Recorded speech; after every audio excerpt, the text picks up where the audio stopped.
మత్తయి సువార్త 5వ అధ్యాయము 37వ వచనంలో ఉన్న ఒక మాట మనం జ్ఞాపకం చేసుకుని ముందుకు వెళ్దామండి. యేసు ప్రభువు చెప్పిన మాటలు తల్లి, మరి ఈ మాటలు మనం లక్ష్యించుదాం. ఈ మాటలు కొన్ని మనం కంఠస్థ పెట్టుకుందాం.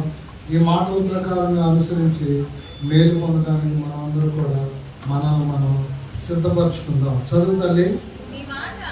మీ మాట అవునంటే అవును, కాదంటే కాదు అని ఉండవలను.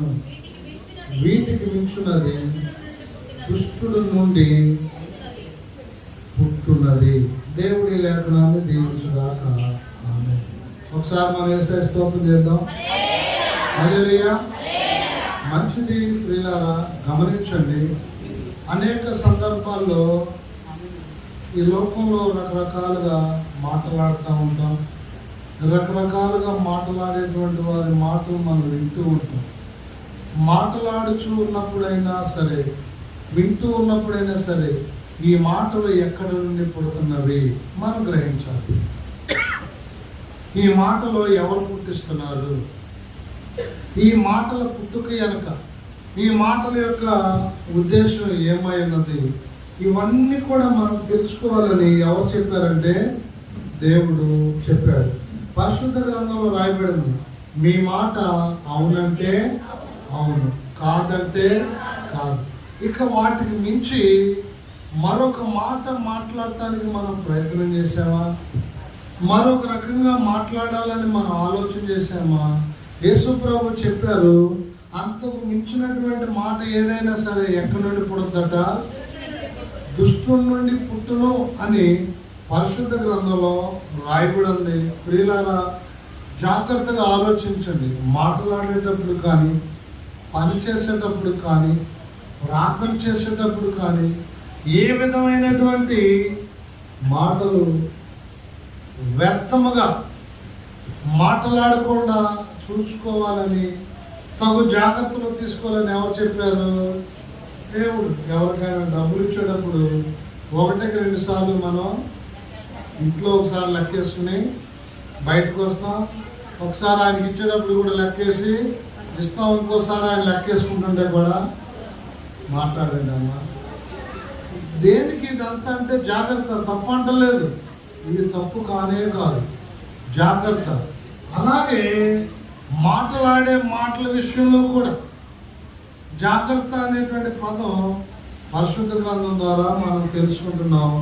రాయబడిన ప్రతి మాట మనం అర్థం చేసుకోవాలి. యేసుక్రీస్తు చెప్పిన మాటలు 43వ వచనం, నీ పొరుగు వారిని ప్రేమించి నీ శత్రువును ద్వేషించుమని చెప్పబడిన మాట మీరు విన్నారు కదా.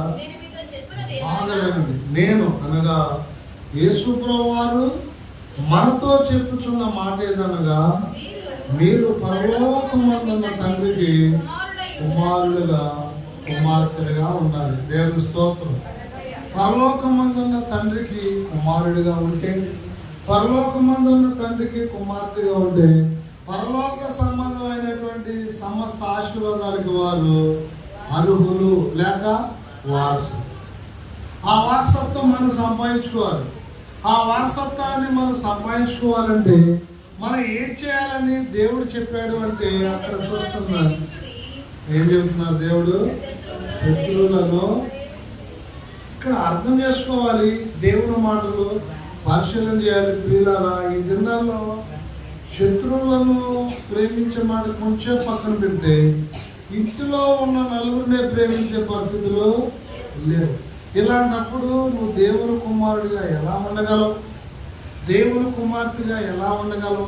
దేవుని యొక్క చిత్తాన్ని నువ్వు ఎలా చేయగలవు? ఒక ఆయన్ని నేను అడిగాను, ప్రభు దగ్గరికి రండి బ్రదర్ అంటే. ఆయన అన్నాడు, ప్రభు దగ్గరికి రావాలని నాకు ఇష్టంగా ఉంది, కానీ ప్రభు చెప్పినట్టుగా నేను ఉండలేను బ్రదరు, అందుకే నేను రాను. ప్రభు చెప్పినట్లుగా నేను ఉండలేను, ప్రభు ఇష్టమైన వ్యక్తిగా నేను ఉండలేను, సో సారీ బ్రదర్, ఏమనుకోవద్దు అన్నాడు. లేదండి, మీరు ప్రయత్నం చేయండి అంటే. ఆయన దేనికి భయపడుతున్నాడు? యేసుక్రీస్తు వద్దకు వస్తే యేసుక్రీస్తులాగా నేను ఉండాలి. కాబట్టి నేను ఉండలేను, రాలేను అనే ఒక మాట ఆయన నోట వచ్చింది. అయినా దేవుడు దర్శించాడు, పట్టుకున్నాడు. ఇప్పుడు ఆయనతోనే దేవుడు సేవ చేపడుతున్నాడు.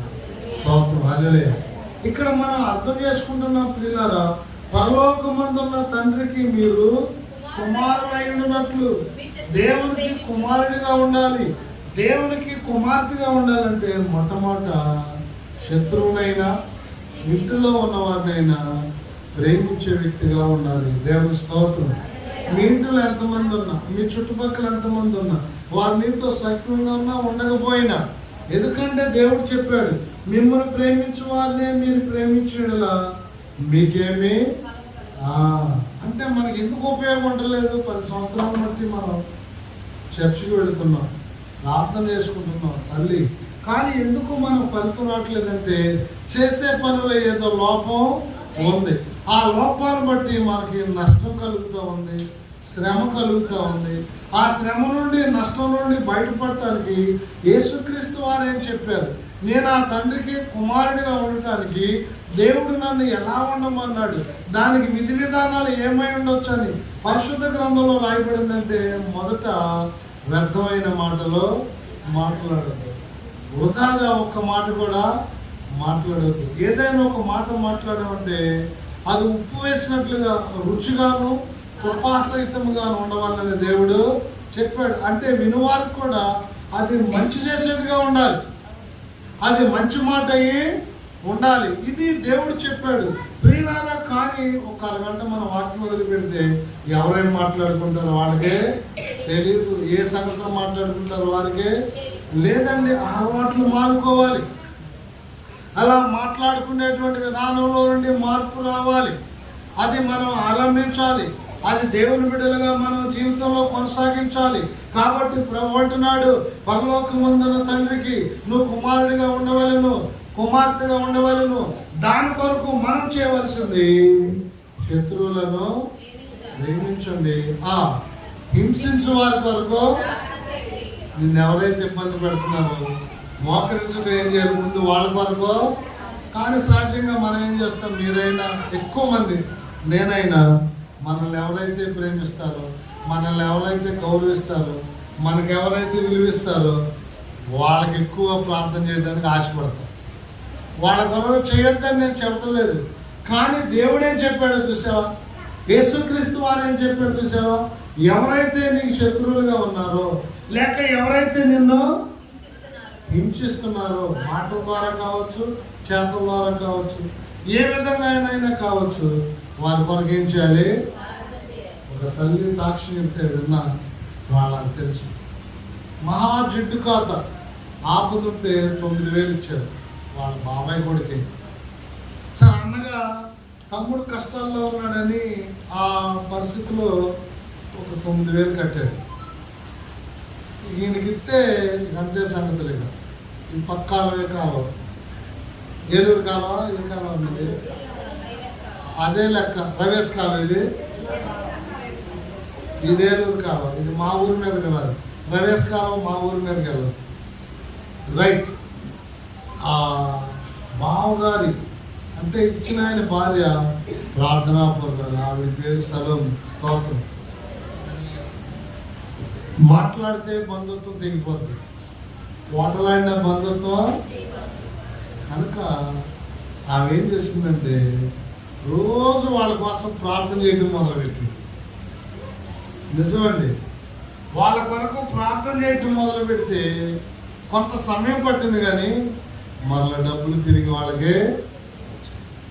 ఈ మధ్యలో బంధుత్వానికి ఇబ్బంది రాలేదు, వారికి కూడా నష్టం రాలేదు. పైగా వాళ్ళల్లో 3 రక్షణ కూడా పొందారు. అంటే ఏంటి? ఇప్పుడు డబ్బులు ఇవ్వలేదంటే శత్రువే. ఇప్పుడు ఏం చేసింది ఆవిడ? వాళ్ళ కొరకు రోజు ప్రార్థన చేసిందండి.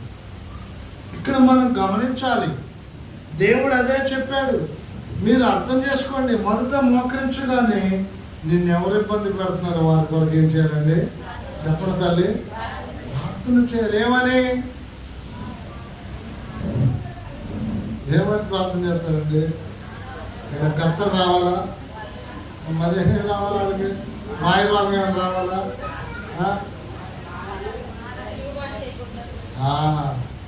దేవుని స్తోత్రం. వారి మారు మనసు కొరకు ఏం చేయాలి? మనం ప్రార్థన చేయాలి. అదేగా పనివాడి పని అండి. వాక్యం చిన్న పిల్లరా, మనకి ఎంత పని అప్పు చెప్పాడు దేవుడు. మనం అందరం కూడా దేవుడికి పని చేయాలి. దేవుడి పని అనగా ఒకటి శత్రువులను ప్రేమించడం, రెండవది హింసించే వారి కొరకు ఎప్పుడు తల్లి నిన్ను ఎవరైతే హింసిస్తున్నారో వారి కొరకు ప్రార్థన చేయడం ద్వారా నువ్వు పరలోకం మందున్న తండ్రికి కుమారుడవో కుమార్తెవో. దేవుడు ఈ బంధాల గురించి అన్నాడు, నావన్నీ కూడా నీయే కుమారుడా. స్తోత్రం చెప్పు. నావన్నీ కూడా నీవే. ఈ సత్యాన్ని అర్థం చేసుకుని ఇక్కడ కూర్చున్నాం.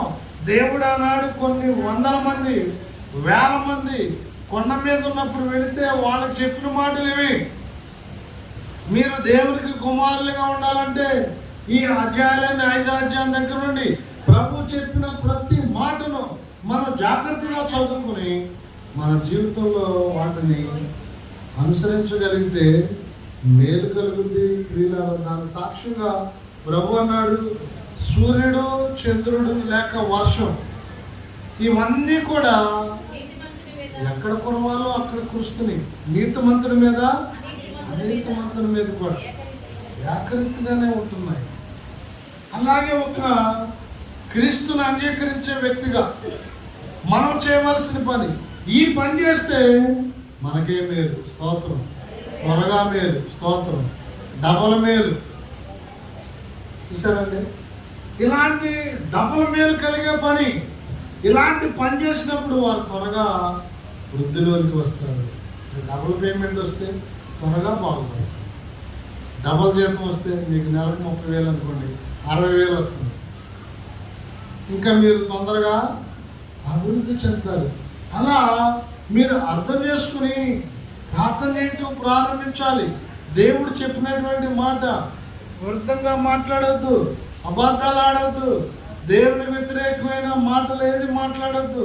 ప్రియులారా, ఇది దేవుడు తన స్వరక్తం ఇచ్చి ఆయన దీన్ని కొనుక్కున్నాడు. ఒక మాట చెప్పాలి, మీరు వెలబెట్టి కొనబడ్డారు. నన్ను కొనుక్కున్నాడు దేవుడు. ఇప్పుడు నన్ను కొనుక్కున్న దేవునికి నేను నష్టం కలిగేయాలా, మేలు కలిగేయాలా? ఊరికే మనం అనుకుందాం. మాట్లాడండి అమ్మా. మనం కొనుక్కున్న వస్తువు మనం మేలు చేస్తే దానికి ఏం చేస్తాం? కాస్త ఏదైనా పరిచర్య చేస్తాం. అదే మనకి కీడు చేస్తుంది. ఉదాహరణ ఊరికి ఒక కుక్కను కొనుక్కున్నాం అనుకోండి, రోజు మనకు కలుపుతుంది. ఏం చేద్దాం? అంతే కదా. తర్వాత ఏం చేస్తాం దాన్ని?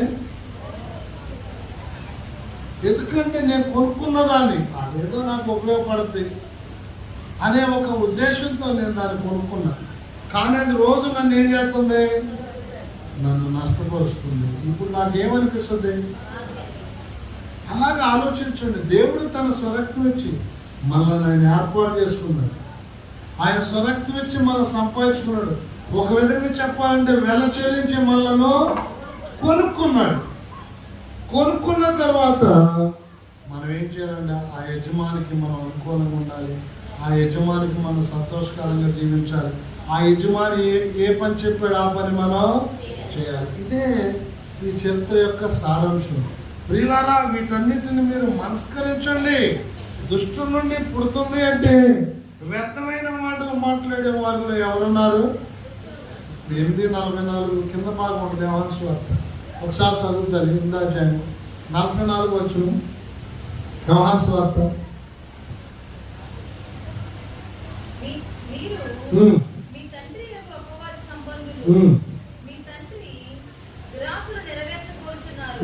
ఆది నుండి వాడు నరహంతకుడై ఉండి సత్యమందు నిలిచిన వాడు కాడు. వాని యందు సత్యమే లేదు. వాడు అబద్ధం ఆడినప్పుడు తన స్వభావం అనుసరించి మాట్లాడును. వాడు అబద్ధికుడు, అబద్ధములకు జనకుడునై ఉన్నాడు. అబద్ధములకు జనకుడు అంటే పుట్టించువాడు. చూసారండి, ఈరోజు ఫాదర్స్ డే అనుకుంటా. దేవుని స్తోత్రం. మనం అర్థం చేసుకుంటున్నాం. వాక్యం ఉన్న ప్రియులారా, సత్యాన్ని మనం తెలుసుకుని జాగ్రత్తగా ముందుకు వెళ్ళాలని మీకు ప్రేమతో మనవి చేస్తారు. దేవుడు అండి ఆలోచించు. మా పిల్లలందరూ సబ్బులు పెట్టుకుని ఒక పావుండగా వదిలేస్తారు. అవన్నీ నా పెట్టులో పెట్టుకుని నేను పెట్టుకుంటా ఉంటాను, అందుకే నల్లబడిపోయాయి.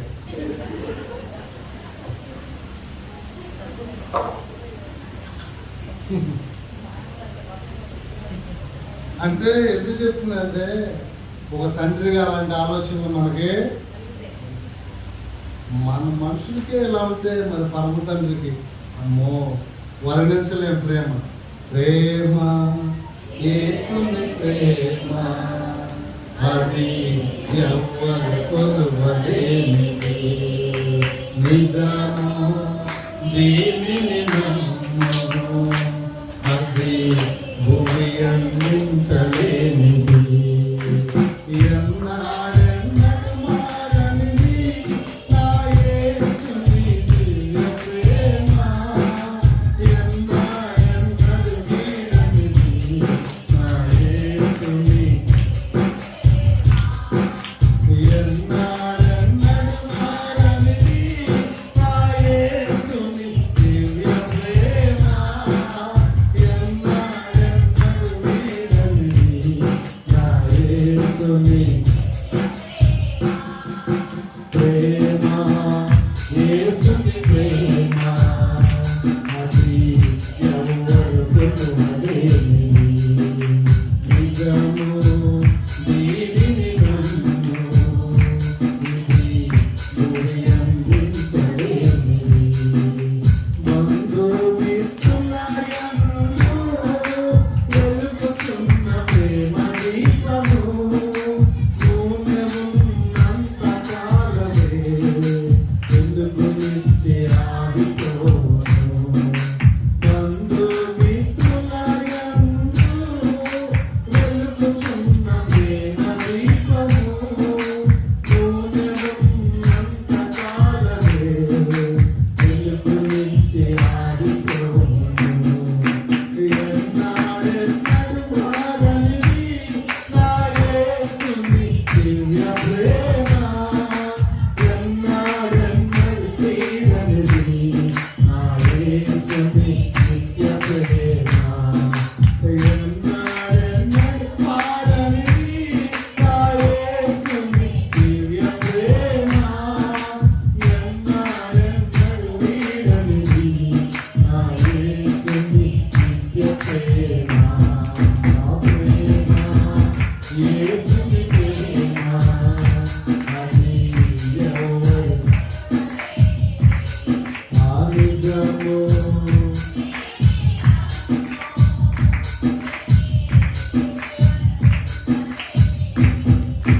ధరలోని ప్రేమలన్నీయు స్థిరము కావు, తరిగిపోవును. క్రీస్తు యేసు చల్లని ప్రేమ కడవరకు ఆదరించును.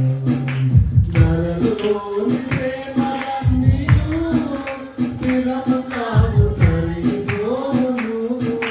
క్రీస్తు యేసు చల్లని ప్రేమ కడవరకు ఆదరించును.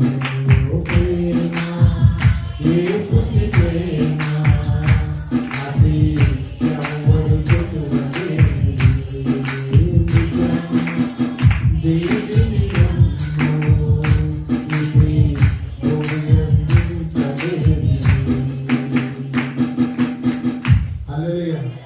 కాబట్టి ప్రియ సోదరులారా, మనం వచ్చాం, దేవుడు మనల్ని సంపాదించుకున్నాడు. దయచేసి ఆయన మాట వినండి, అది మీకు మేలు కలుగుతుంది.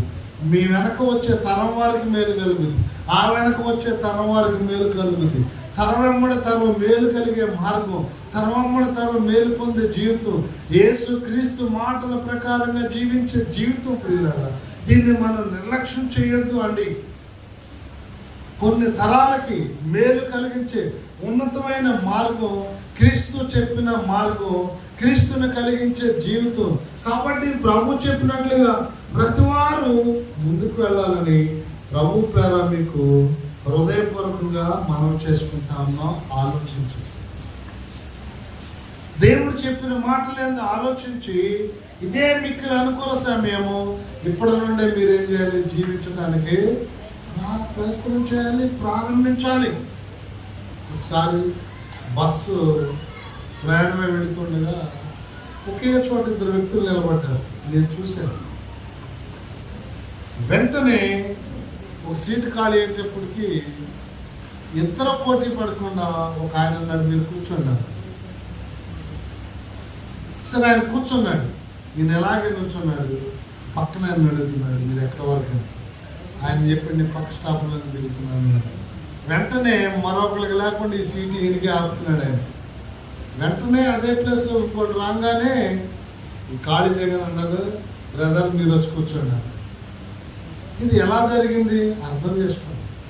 నాకెందుకులే అనుకోలే, వెంటనే అవకాశం వచ్చింది, ఇతనికి చోటు. లేదంటే ఒకవేళ వాళ్ళిద్దరిలో ఏదైనా చిన్న ఆ సీటు వరకు చిన్న బలప్రయోగం జరిగిందనుకోండి, ఈయన కూర్చునేవాడు, తర్వాత సీటు ఖాళీ అవుతున్నా కానీ ఈయన కూర్చోకూడదని మనసులో అనుకునేవాడు. మీరు అర్థం చేసుకోండి ప్రియులారా.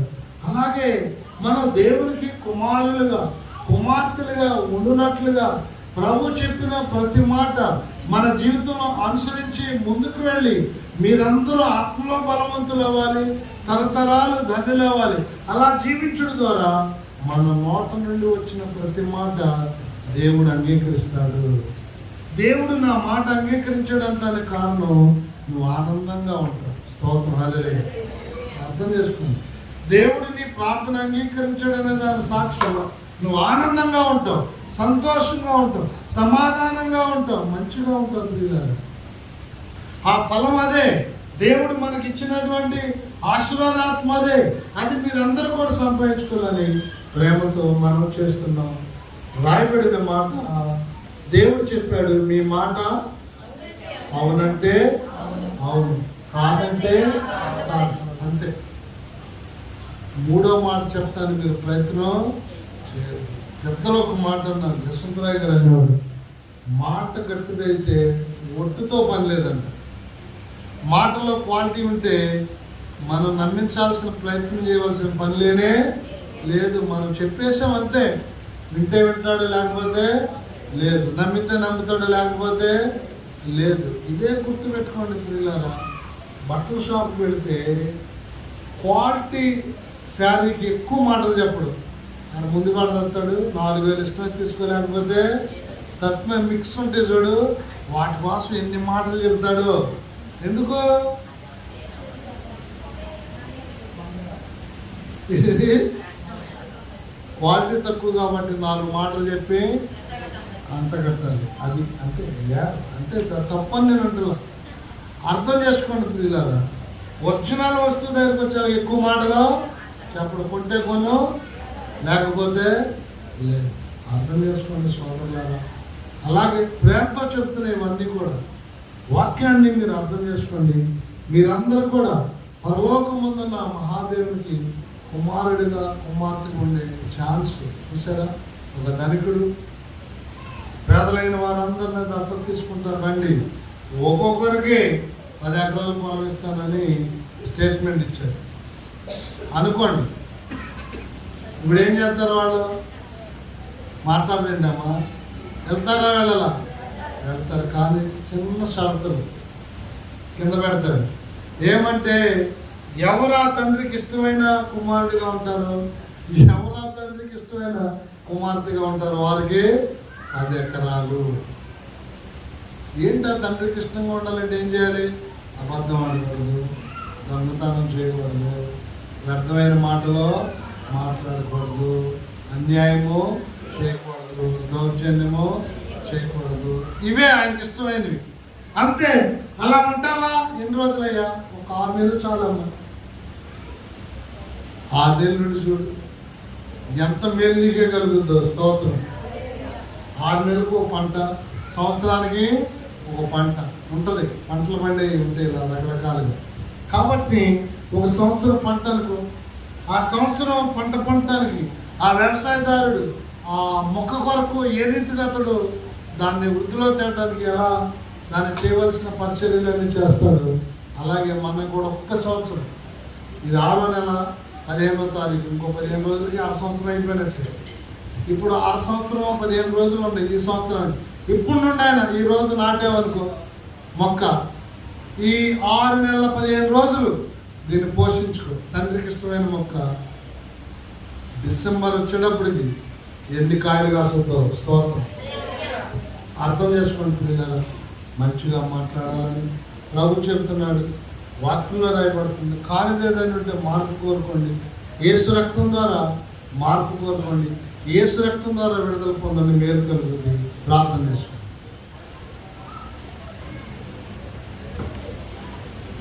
ప్రభా శరీరం కొరకు తల్లి గారు ప్రార్థన చేస్తారు. ప్రభా రక్తం కొరకు సేవకులు ప్రార్థన చేస్తారు.